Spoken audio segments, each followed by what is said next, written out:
I came home expecting a quiet evening. Nothing in my day hinted that my entire life was about to shatter. The moment I stepped through the door, I felt it. Something was off. My wife sat on the couch, her face glowing with excitement. There was a spark in her eyes, a kind of anticipation I hadn't seen in a long time. Before I could even take off my jacket, she dropped the bombshell. I'm going to be a surrogate for my best friend. For a moment, I thought I misheard her. My brain struggled to process the words. She said it so casually, like she was announcing she picked up groceries. But this wasn't casual. This wasn't something you just drop into conversation without warning. I let out a short, disbelieving laugh, waiting for her to clarify. Maybe it was a hypothetical. Maybe she was still considering it. But no, she wasn't joking. Her eyes locked onto mine, unwavering. You what? I finally managed to say. I'm going to carry a baby for her, she repeated, her tone firm. She and her husband have been struggling for years. I can do this for her, and I will. The way she said it, like it was a done deal, hit me harder than the words themselves. This wasn't a discussion. She wasn't asking how I felt. She was telling me what was going to happen. 100 thoughts flooded my mind, but the first thing I managed to say was, "When were you planning to talk to me about this?" She rolled her eyes, as if I was making a big deal out of nothing. "I'm talking to you now." "No," I snapped. "You're telling me now." She sighed, exasperated, like my reaction was predictable, like she had already played this conversation out in her head and decided I was the unreasonable one. "I don't see why this is such a big deal for you," she said, shaking her head. "This is my body, my decision. I'm doing something good, something selfless." My stomach tightened. "You don't see how this affects both of us?" I asked. "Of course I do," she said, but her voice lacked sincerity. "But it's not like I'm cheating on you. I'm just carrying a baby for someone who can't." She made it sound so simple, as if it wouldn't change everything, as if it wouldn't affect our marriage, our life together. I took a deep breath, forcing myself to stay calm. "You're telling me that for nearly a year, you'll go through pregnancy, hormonal changes, doctor visits, everything that comes with it, and I'm just supposed to be okay with that? What about us?" She waved a hand dismissively. "It's temporary. Nothing will change between us." I stared at her, searching for some trace of the woman I married. The woman who used to talk things through with me before making huge decisions. But she had already moved past this conversation. I should have at least been part of this decision, I said, my voice tight with frustration. She shook her head, her expression hardening. "This isn't about you." And that was it. The moment I realized just how little my opinion mattered. This wasn't a partnership anymore. She had made her choice, and she expected me to fall in line. I didn't say another word. I just stood there, the weight of her decision pressing down on me like a vice. She had already moved on, grabbing her phone, probably texting her friend to tell her everything was set. I wasn't even part of the equation. I forced myself to speak. "You can't just expect me to be okay with this." She sighed, setting her phone down. "What exactly do you want me to say?" "I've made my decision." "That's the problem," I shot back. "You made a decision. Alone. Do you really not see why that's an issue?" She crossed her arms, leaning back into the couch. "I see that you're overreacting. This is my body. I don't need your permission." It was like talking to a wall. I wasn't trying to control her. I wasn't telling her what to do. I just wanted to be included, to have my feelings considered. But every time I tried to express that, she shut me down. "You're making it sound like I'm trying to control you," I said, my voice steady. "That's not what this is about. This is about our marriage. About us. About how this will affect our lives." She scoffed. "It's 9 months. A year, at most, if you count recovery. You're acting like I'm leaving you or something." I clenched my jaw. "You're carrying a child for someone else. Do you even realize what that means? The physical toll? The emotional toll?" She cut me off. "I've already thought about it." I almost laughed. Thought about it. Maybe. But had she considered what this would do to our relationship? The stress? The complications? I doubted it. "So that's it?" I asked, my voice quieter now. "Tired. I just have to accept this." She didn't even hesitate. "Yes." One word. Cold. Final. She had never intended to hear my opinion. This wasn't just about surrogacy anymore. This was about what our marriage had become, a relationship where she made the big decisions, and I was just expected to adapt. "You're really not going to consider how I feel?" I asked, searching her expression for any hesitation. She rolled her eyes. "I am considering how you feel. But at the end of the day, This is my choice. And just like that, I realized I had a choice to make too. I didn't need her approval. She said it like that was the end of the conversation, like I should just move on. I sat there watching her, realizing that everything had already changed. Not because of the surrogacy itself, but because of what it represented.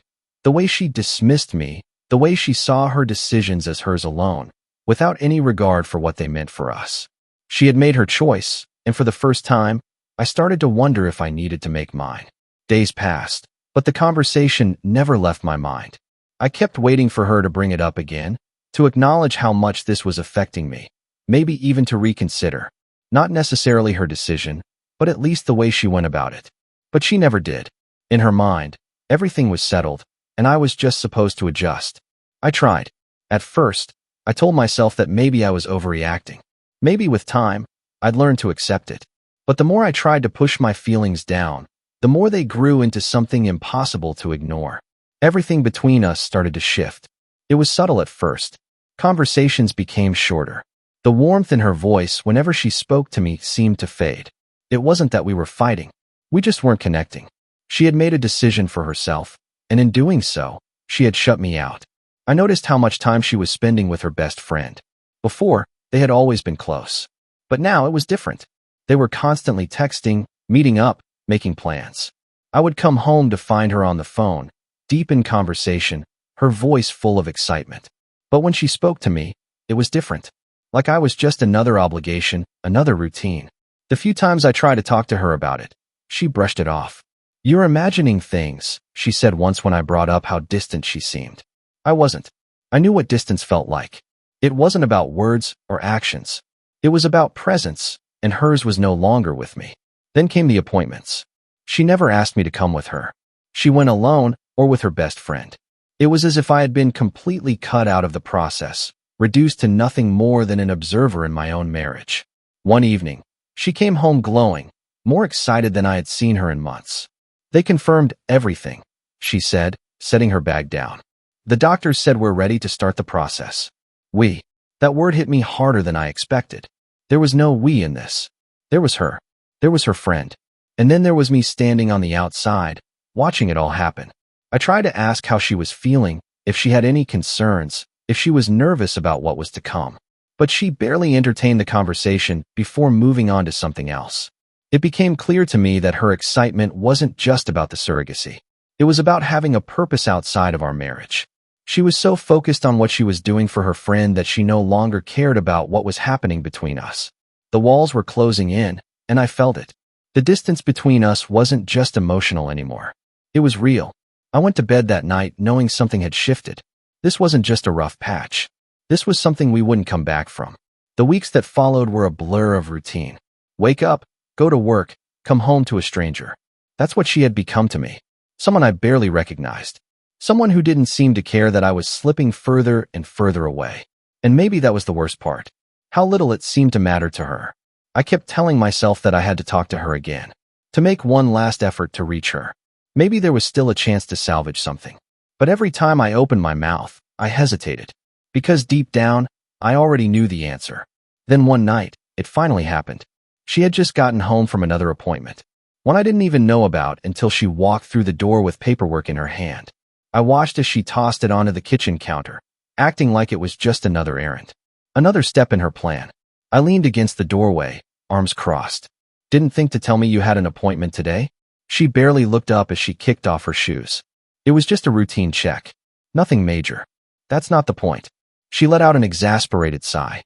"What is the point then? Why are you making this an issue?" I shook my head, trying to keep my voice steady. "Because you've made it very clear that none of this involves me. You don't even bother pretending anymore." That got her attention. She turned to face me, arms folded. "I told you from the beginning that this was my choice.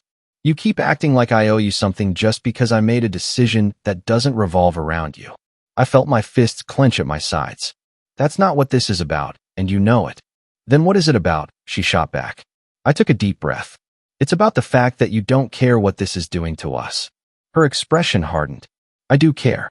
But I also know that this is important, and I'm not going to change my mind just because you're uncomfortable."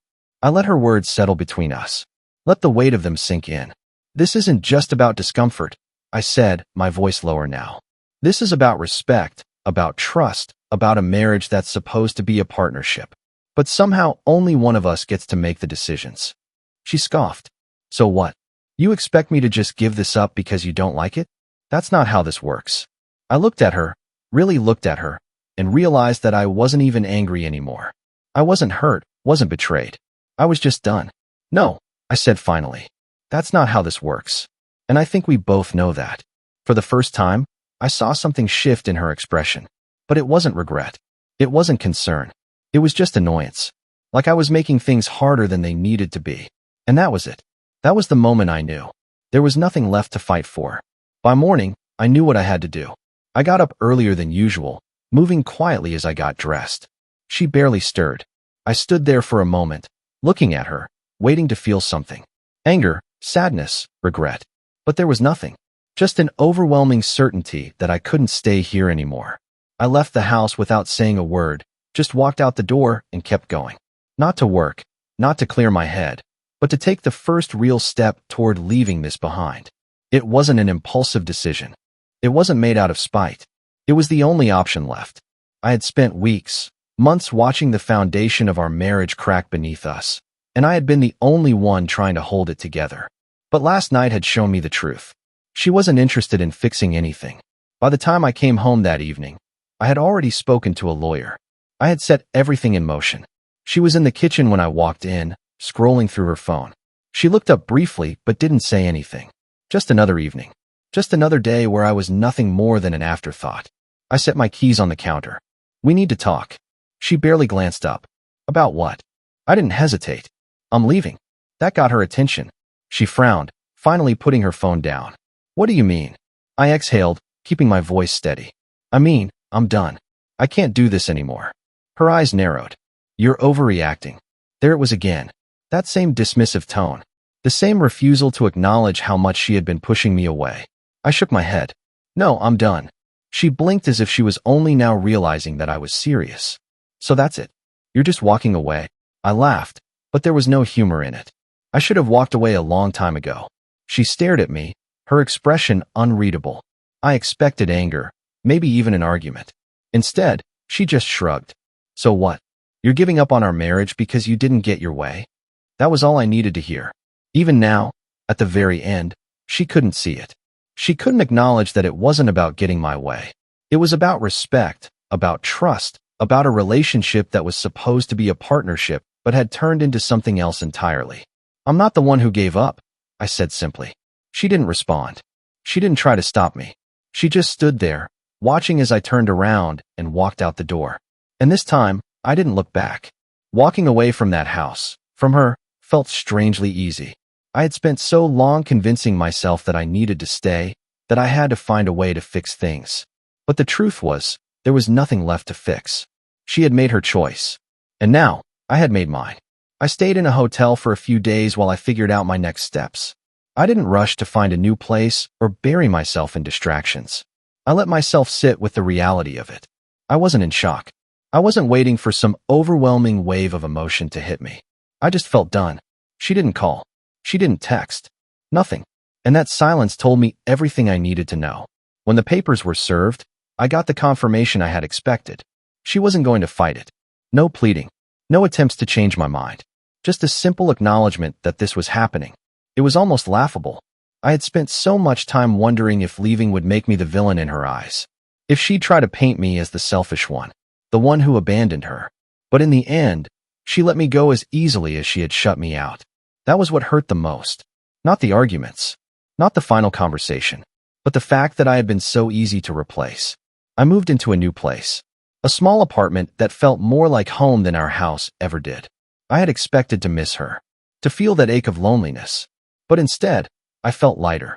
The weight I had been carrying for so long had lifted, and I finally understood why. I had been alone long before I walked away. People asked me what happened. Friends? Family? They wanted answers. I kept it simple.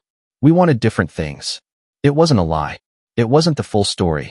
But it was enough. Some people said I should have tried harder. That marriage is about compromise. But that was the problem. Compromise only works when both people are willing to meet in the middle. I had been the only one trying to hold things together.